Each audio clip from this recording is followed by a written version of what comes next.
Hey YouTubers, it's Charlie. So thank you everybody that submitted questions on my Captain America trailer video. I think we're all still freaking out a little bit, but this is a very Netflix and chill type of week just because not a whole lot of other stuff is happening. Seriously, if you haven't started watching Jessica Jones, now is the time to do that. But let's get to questions though. Here we go. Ruben Brown asks, is it true that Peter Parker was cut out of the movie? Why would they do that? A bunch of exclamation points. Well, he's not confirmed to be out of the movie, he's not confirmed to be in the movie, but Kevin Feige has laughed a lot in interviews where he said people just kind of take for granted that he's in there. When you think about the movies Marvel has coming next year, they have Captain America Civil War in the spring, and then they have Doctor Strange happening at the end of the year. Tom Holland's Spider-Man is supposed to be introduced in a Marvel film, in the Marvel Cinematic Universe. Then the year after that, he'll go into his own first solo film, the first film in a new trilogy at Sony with Marvel's help. So if you're doing a big comic book arc, like say Civil War, wouldn't it make the most sense to use Spider-Man, who is a big part of that arc in comic book Civil War? But the thought is, because of the arrangement that they worked out with Sony and the way Spider-Man works in the Marvel Cinematic Universe, he's not going to be as big a character as Captain America or Iron Man. He's going to be an important part of the story, just not a very huge presence in the film. When you think of the scope of Spider-Man's role in comic book Civil War, like he's a huge part of it, think of that as going to Black Panther in movie Civil War. Marvel owns 100% of the movie rights to Black Panther, so of course they're going to focus on him more. He's going to get his own solo film eventually too, so they're going to spend more time with Black Panther than they will with Spider-Man. Most of the conversation about Spider-Man isn't so much about whether or not he's going to be in Civil War, it's going to be what his costume is going to look like.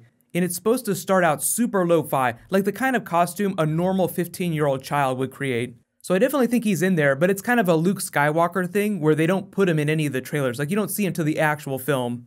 Next question, Michael asks, who do you think will end up winning this war, Charlie? So I assume you're talking about Captain America or Iron Man. If you've read comic book Civil War, I do think it will go down in a very similar way. Because that's kind of spoilery, I'm not going to say how that ends. If you don't have a Marvel Unlimited account, I think that they have a lot of Civil War and the stuff that comes after on Marvel Unlimited. But you'll just have to double check. I've been buying most of my comics through Comixology lately. I haven't been using Marvel Unlimited that much recently.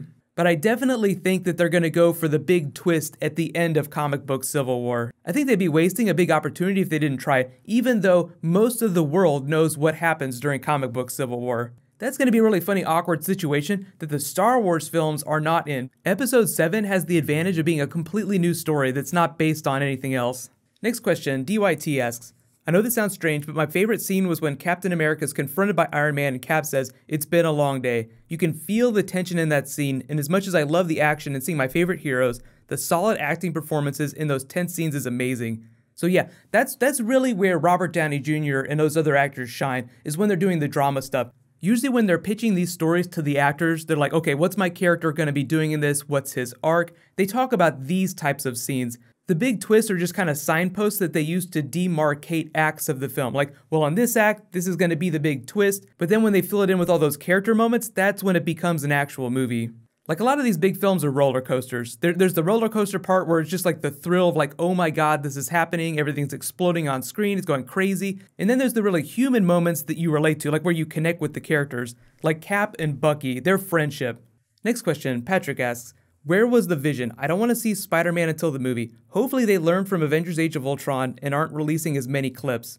Well, I think you're going to be disappointed if you don't think they're going to be releasing a ton of clips. There's going to be all kinds of this movie, but the vision is probably just not a huge part of the film, so they're probably using this first trailer to focus on the biggest stuff. Even though half of the Avengers are going to be in the movie, this is still a Captain America movie, so most of the film, like most of the scenes, will follow his perspective, like him walking around interacting with all the different characters. Vision is just a really interesting presence because he's so powerful. He still has the Mind Gem, which we all know Thanos is going to have to take from him at some point to form the Infinity Gauntlet, so he's probably not long for this world. But the cool thing is if you have read a lot of Scarlet Witch Vision stories, their big relationship they've had in the comics for a long time, she is supposed to be Team Cap, he's supposed to be Team Iron Man, so we will get to see some fun Easter eggs for their comic book rivalries.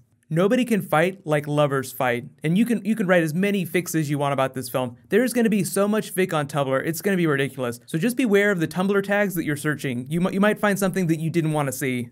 Next question, Giyanga asks, whose team are you on? That's actually a good question. I think I'd probably be Team Cap just because he's kind of the underdog. He's the man that fights against the system. There's nothing wrong with choosing Team Iron Man. If they did their job writing the film, then there will be no clear side to take. Like, everyone will have a good perspective. Iron Man just wants to make the world a safer place. Captain America is all about civil liberties, so you should be conflicted, but I think everybody's going to have their favorite going into this. I'll be interested to see if people enter the film wanting to be on one team and leave the film wishing that they were on the other team. Like you come in Captain America, but you end up sympathizing with Iron Man more at the end of the film. Next question, Chad C asks, the Avengers call power people enhanced like Agents of S.H.I.E.L.D. did before learning about Inhumans. Pretty sure that the term Inhumans is still only used within S.H.I.E.L.D., and they're trying to keep them secret from the world.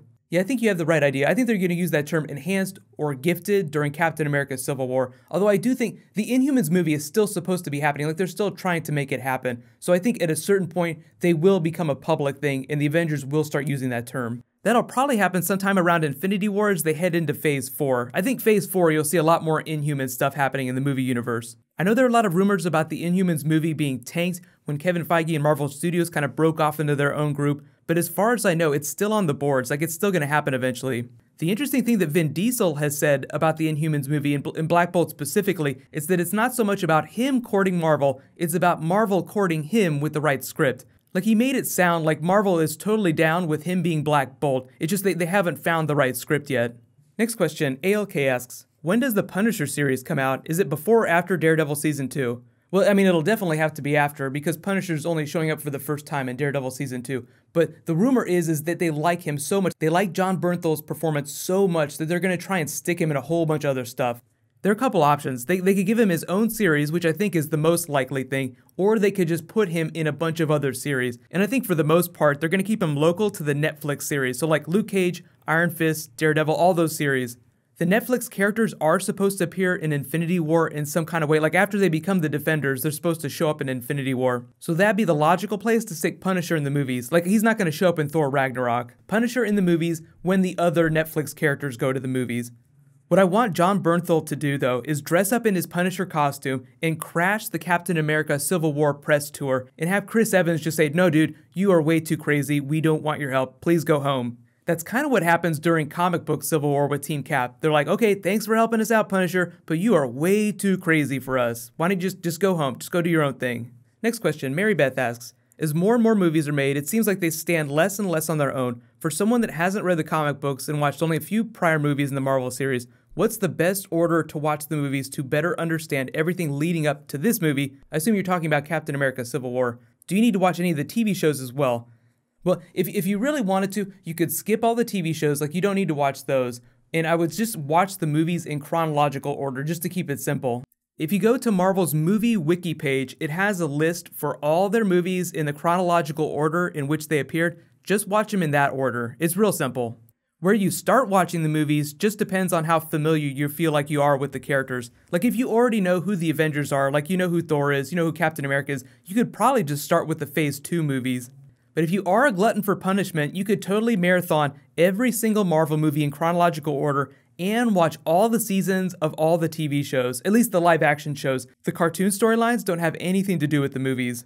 Thank you so much, everyone, for submitting questions. These are always a ton of fun to do. This is a pretty down week, so I'm going to try and do Q&As for a bunch of other stuff like Game of Thrones, maybe some Star Wars Q&As too. But congratulations to the giveaway winner, Jarvis Bailey. Awesome name. You win the movie gift certificates. Just be sure to private message me on the back end of my channel so I can get your contact info. If any of you guys just found me in the last week or so, like you're new to my channel, I usually do giveaways every week for Marvel, DC, Star Wars stuff, Game of Thrones, all kinds of awesome stuff. So if you're not sure about how any of that stuff works, just watch a couple of my videos from other fandoms. It's real simple. I try to keep it as simple as possible.